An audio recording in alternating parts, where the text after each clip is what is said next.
Thank you for tuning in to the Natty News Daily podcast. This episode is brought to you in part by our sponsor, Core Nutritionals. You can check out corenutritionals.com for all your supplement needs and use code Natty News Daily at checkout to save 20%. Enjoy the episode.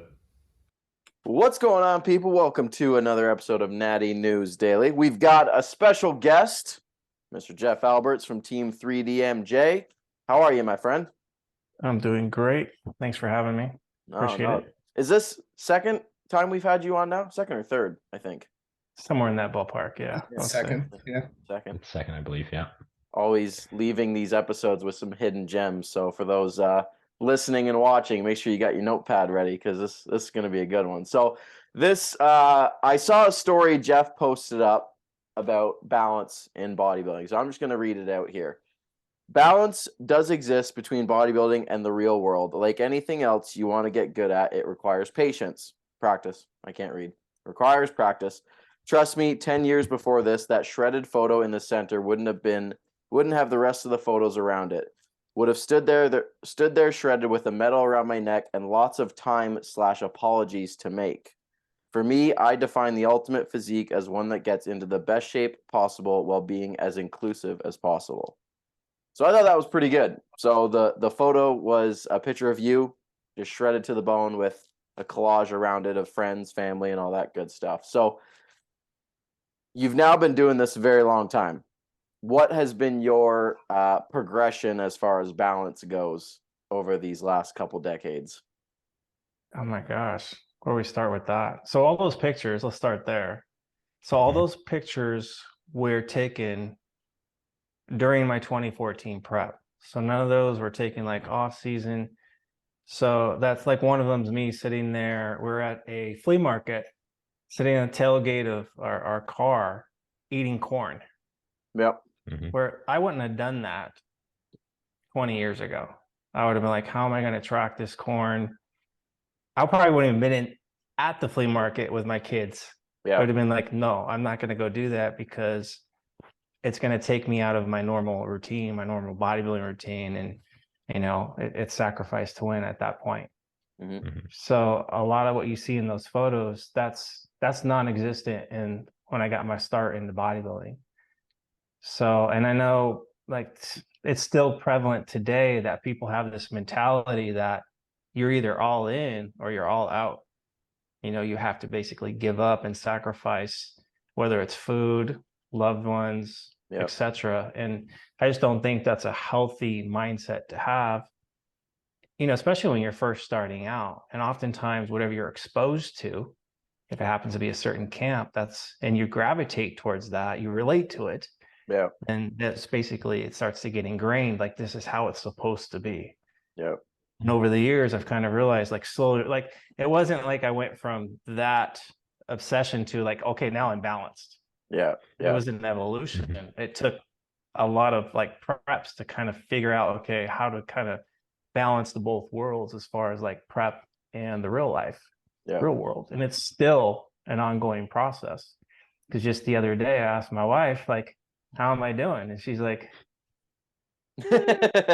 we always think we're doing better. Yeah. So I'm like, okay. So what do you mean? She's like, well, you've been a little moody. I'm like, well, why aren't you telling me? You know, make sure you bring it to my attention. Yeah. So that way I can, you know, improve upon that, like have more awareness around that. Yeah. Yeah. Did you find that? No, go ahead.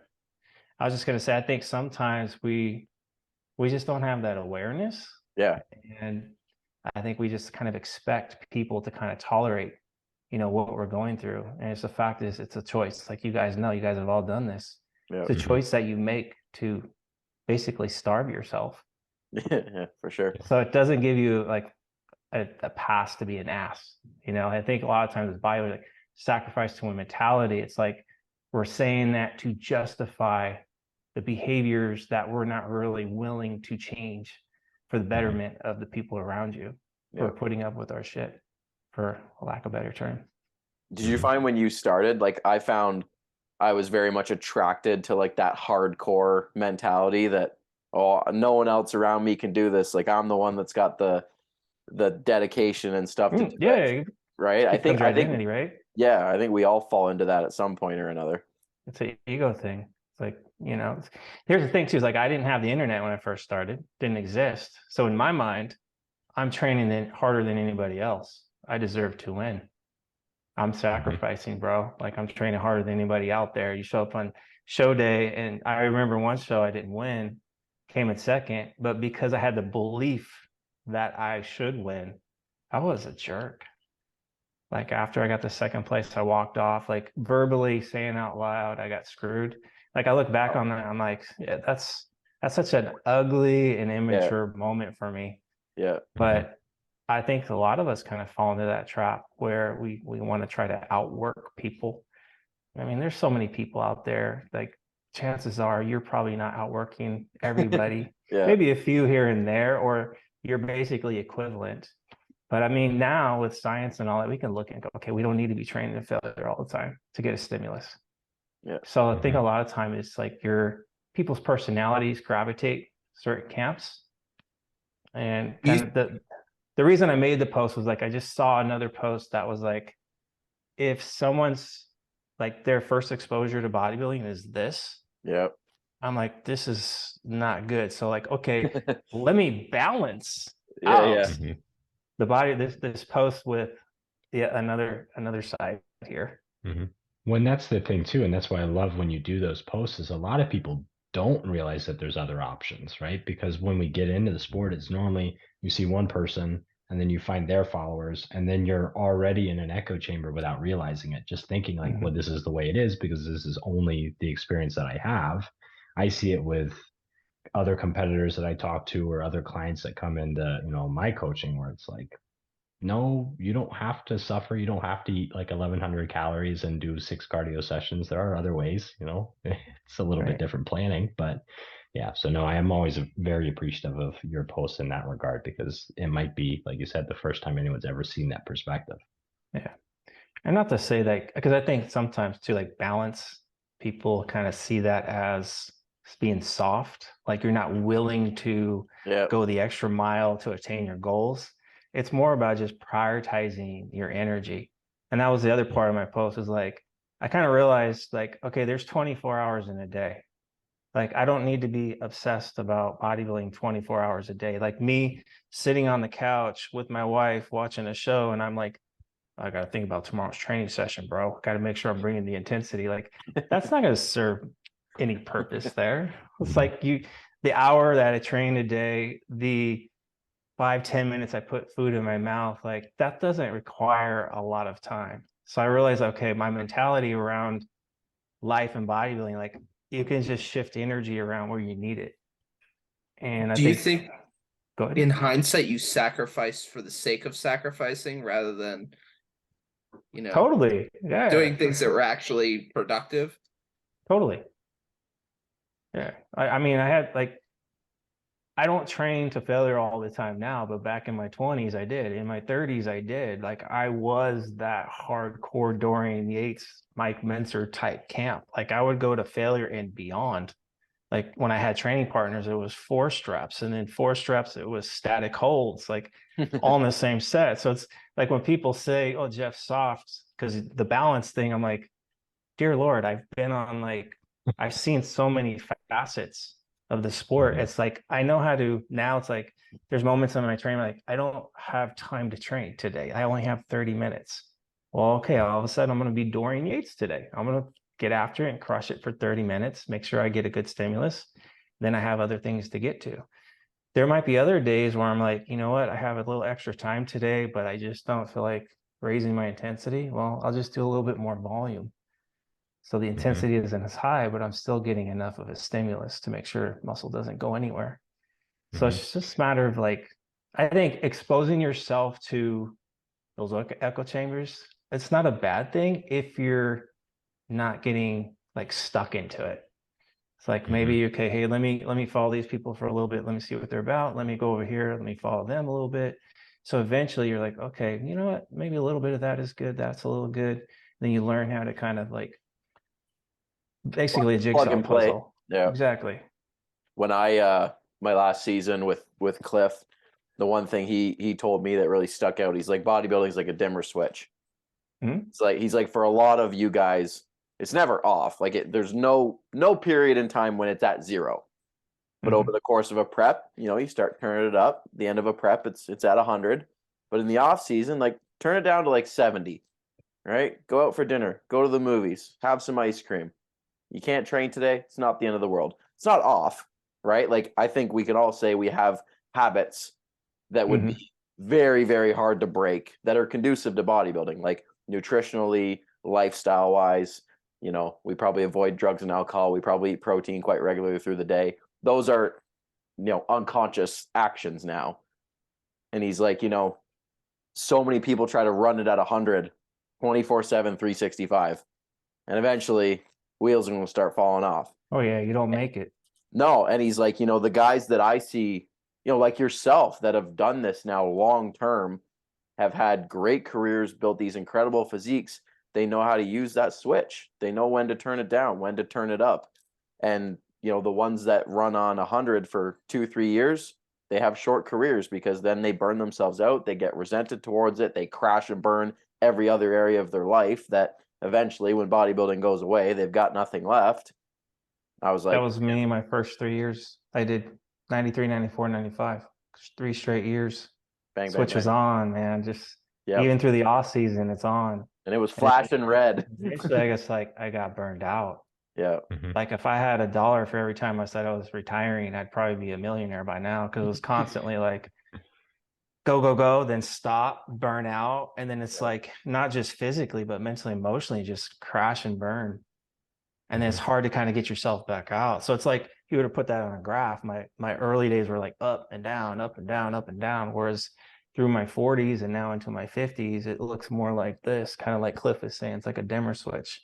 Yeah. That's an analogy I've used with my athletes now for the last 13 years because it's a great analogy because that's how we have to kind of treat things. Even through a prep, like you're not 100% the entire way through. Yep.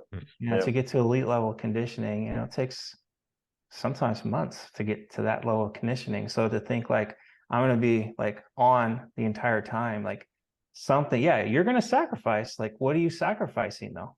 Yeah. Ask the question, like, what are you going to sacrifice? What are you willing to sacrifice? If you have a 19, 20-year-old that, you're getting your hands on for the very first time, I'm not going to make them sacrifice their family and their job for what? To say I have shredded glutes and a medal around my neck? Like chances are, like that picture I put up, there's going to be no one around you. Yeah. You're going to be just an asshole left to your little trophy and a fake following because you got all these Instagram likes that no one really cares 2 years from now. Oh, there's so many many good sound bites in this. I love it. I'm just going to be straight up and real because, the older I get, I'm like, I'm just going to be more and more real with people because to me as a coach, like I want that 19, 20-year-old to experience it, but in a healthy way. And then that way they get to a point where they're 37 years in like I am, and they're able to pass that knowledge forward and make the sport better. That's something I'm learning now. It's like, this is probably going to be my last competitive season. Yeah. And, part of me is like a little ego, right? Like I still want to stay competitive, but the sport has evolved and I could feel good knowing like I left a little bit of me to make it better. So I'm okay with not being like a top dog anymore or anything like that. It's like, if I can pass along like a healthier way of doing things, where we're treating people as humans, not as like robotic shredded bodybuilders. I mean, that's kind of the goal for me now. Yeah. The amount of times I've told clients that like the trophies will eventually just sit and collect dust and you won't remember them. But you've lost, you got fired or you lost your relationship or you got no friends left. All of a sudden that trophy don't feel very good because you got no one to celebrate and share it with. And, no memories made along the way, just a bunch of regrets.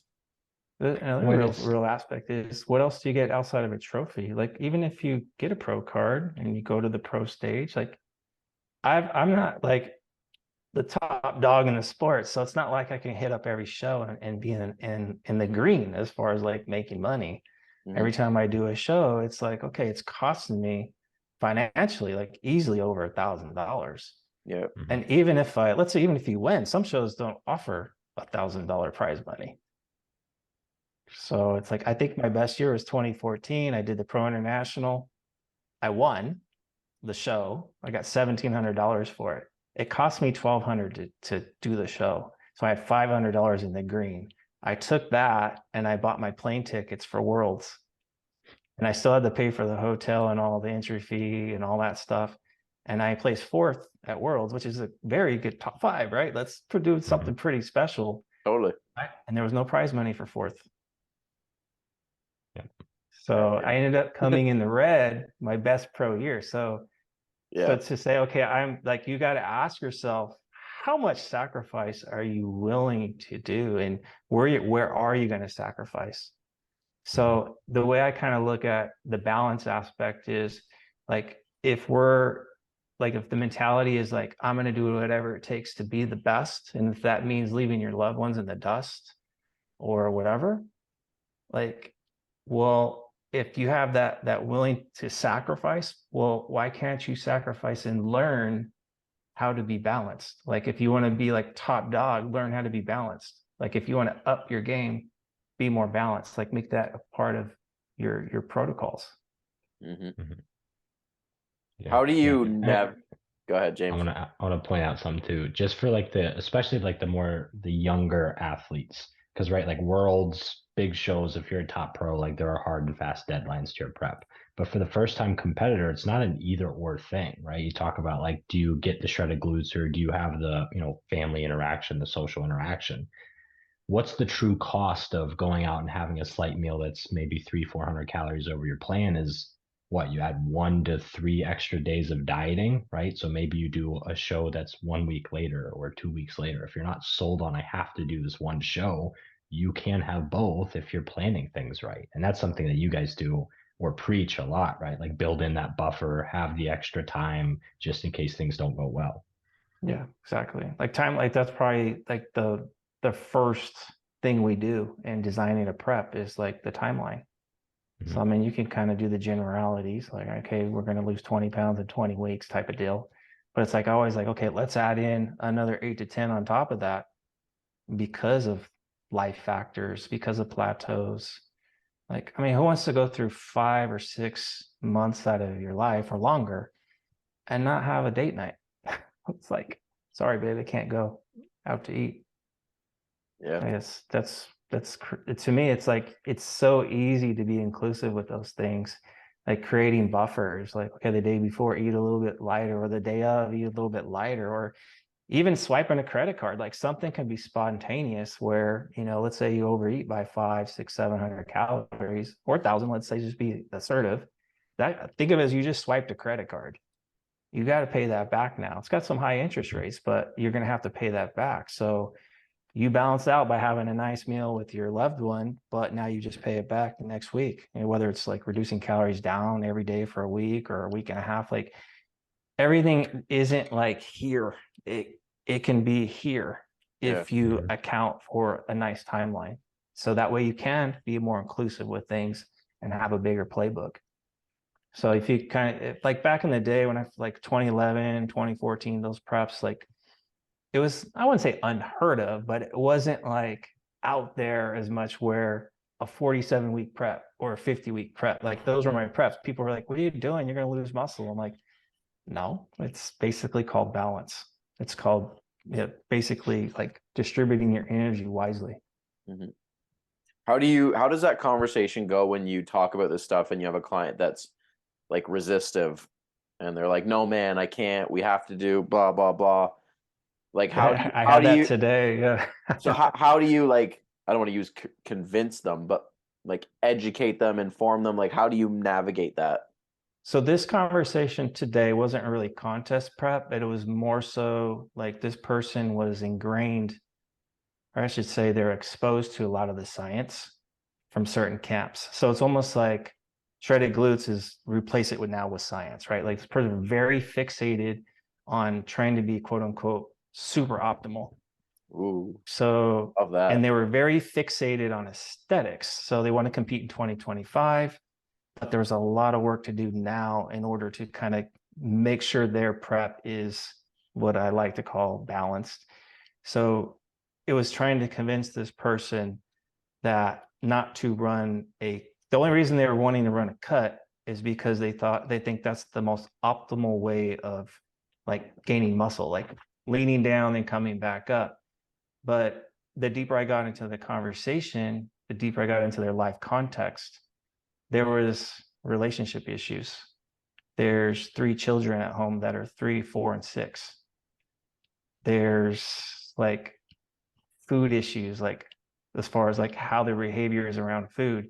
So I'm like, okay, what's a cut going to do? But really intensify and reinforce the current behaviors this person has. I'm like, this is not going to be a healthy ending here.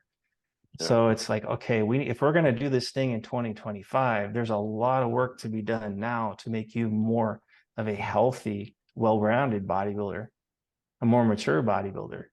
So it was literally like trying to set a goal and a timeline was a 50-minute conversation before I could even start to implement any type of like protocols. Yeah. So this stuff is real, but it's not shown in social media land. Yeah. Because all you see is generalities and you see like the echo chambers like you guys are talking about. It's stuff people don't want to talk about too, right? Like even like the dark side of prep, the hard part of prep. I had a client the other day, we got talking about it, and she had commented that she was finding herself comparing herself to other people. And I was like, remember, you're only seeing the perfect and the glamorous. And she said, and it really stuck out to me, she's like, I wish I didn't have I wish I had the mindset and attitude and not the problems. And I was like, well, what makes you think they don't have problems? And they're like, well, they don't post about it. And I'm like, of course they don't post about it. Do you post about yours? I said, I had mad struggles in 2022 to a select few that I was willing to talk to them about. She's like, well, why didn't you post about it? I said, well, it's deeply personal. And, it's not something that I was comfortable sharing. I said, so you've got to assume everything you're seeing online is through a lens that they want to show you. Exactly. And she was almost like shocked, like she couldn't believe it. And I was like, oh, I said, you got no idea. I was like, you are seeing just the perfect lighting and the angles and the filters. And then they go home and they're miserable because they feel like dog shit and they're fighting with their spouse and have no energy to do anything. Like, yeah, it's weird. I kind of feel bad because I've been married. This is my second marriage, which is awesome, but my first one wasn't great. And some of it was bodybuilding related, but a lot of it was just fact we got married super young. We kind of grew apart. But there was a lot of things that I did that just didn't really help to have a healthy relationship.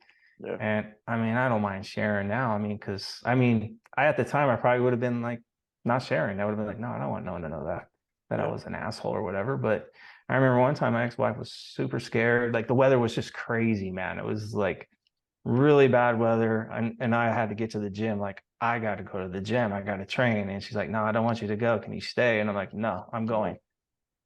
And I went. I'm like one training session, like if I would have stayed home, would have did what? Yeah. Nothing. I wouldn't have lost muscle. I wouldn't have slowed down my progress. But I was just so obsessed about winning, because that's a lot of my goal back then was about winning shows. That was like the ultimate fuel for me back then. So it's just sometimes, it's just a rough sport from a mental standpoint for some people. So I think it's super important that we have like these conversations, and hopefully a lot of people can hear it and maybe relate to it and maybe like try to improve, because there's other forms of improvement outside of just getting bigger and getting more shredded. It's I had this like thought a while ago now, but I was like, so much of my life up until this point has been about building bigger muscles. Like so much of my action is specifically dictated to that one vain, superficial thing. And I just literally, for some reason, I was like, that's the dumbest thing ever. Like, why something so weird that I am hyper focused on for at least 10 years? Well, It's a weird thing. This is how I kind of think about it, right? I remember, I think I was having this conversation with my brother a long time ago backstage at a show. Like, could you imagine if some aliens came down to Earth and their first thing they find is this bodybuilding show and they see a bunch of orange people in underwear? walking around with oil. Like, what would they think? If you think about it, it's kind of like a silly sport when you think about it. It's But very yet weird. we take it so serious. Oh, for I sure. take it serious, but I think it's just there's a lot to bodybuilding, obviously, that's positive. Mhm. But I think it also, like, we're talking about like the negative side right now, but there's a lot of positives that obviously, like, it's given me a good life. It's given me direction. It's given me purpose. Like, it wasn't for bodybuilding, I would have never met you guys. I would have never met the other guys at 3D Muscle Journey. Yep. So there's just so much else outside of just like my biceps are 18 inches, or I won a first place trophy. Yeah. Mhm. So, and that's what I realized in 2009 after like so many preps. I remember I said I had retired in 2008. I'm like, I'm doing this no more because I got burned out. And I came back, but the mentality was like, I'm doing this for fun. I'm going to have fun with it this time. I'm not going to worry about trying to win or any of that stuff.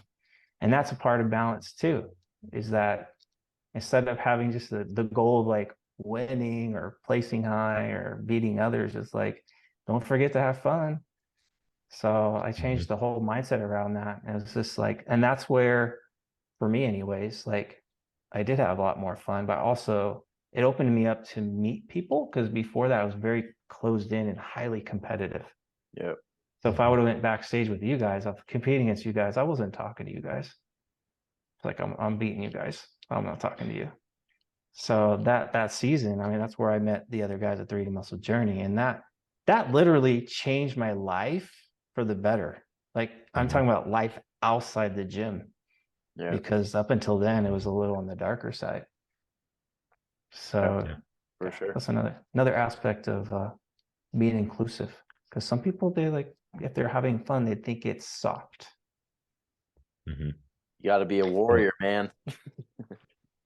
I've never understood like the rivalries and stuff like that. Like, it's out of your hands. Like, there's no physicality to what we do. There's no talent necessarily when you're on stage. It's, obviously there's talent to posing, blah, blah, blah. But like, the judges are deciding regardless of if you like this guy or not, or if you've outlifted this guy or not. It doesn't matter. So yeah, all the like the little petty arguments and stuff like that always entertain me. Like, oh, I'm coming for you. Are you? Like, what are you going to stand beside me with a bikini on? Right. I like Alberto's description of a bodybuilding show. It's a glorified dog show. Yeah.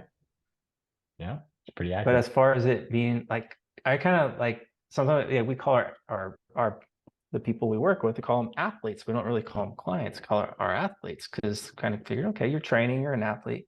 But I went to my son's karate class last week. It was dad's week. So I'm like, okay, let me do this with him. I was sore for 3 days. I haven't been that sore. And I'm like, I realized, like, oh my gosh, okay, so there's so much more outside of bodybuilding and being an athlete. So after I'm done with competitive bodybuilding, which is going to be at the end of this year, I'm 95% certain I'm going to go for my black belt. Nice. Okay. Yeah, that's my next. That's Just awesome. because it's a challenge. And I mean, they kind of preach the same things that we're kind of preaching, and as far as like having balance and all that. So I'm like, okay, I can gravitate towards this. It's funny you said you were sore. My wife and I joined a rec Sunday baseball league. So you got 16 games over the summer every Sunday. So last year, for some stupid reason, they made me first bat. So, proud of myself, hit the ball. First athletic thing I've done in a long time outside of lifting weights. Go to take off to first, pull my hamstring. Yeah. Not an athlete. Definitely not. What before we get this winding down off Zoom's going to kick us off here in a minute. What is your conversation with someone that's overly fixated on optimal? That's a conversation that happens quite frequently. I imagine nowadays it does. Okay, let me ask you this. Define optimal. I don't have a definition. That's how I start the conversation. Okay. Tell me what optimal is. What's the I mean, there's obviously a couple ums and ahs, but what do they say? Yeah. So it's oftentimes it goes towards science, or it goes towards whatever. Like it's never like, they never know, they don't have an answer. They don't know how to basically answer it without looking externally. So I'm like, I mean, obviously, like you can't say what optimal is until you kind of look in hindsight.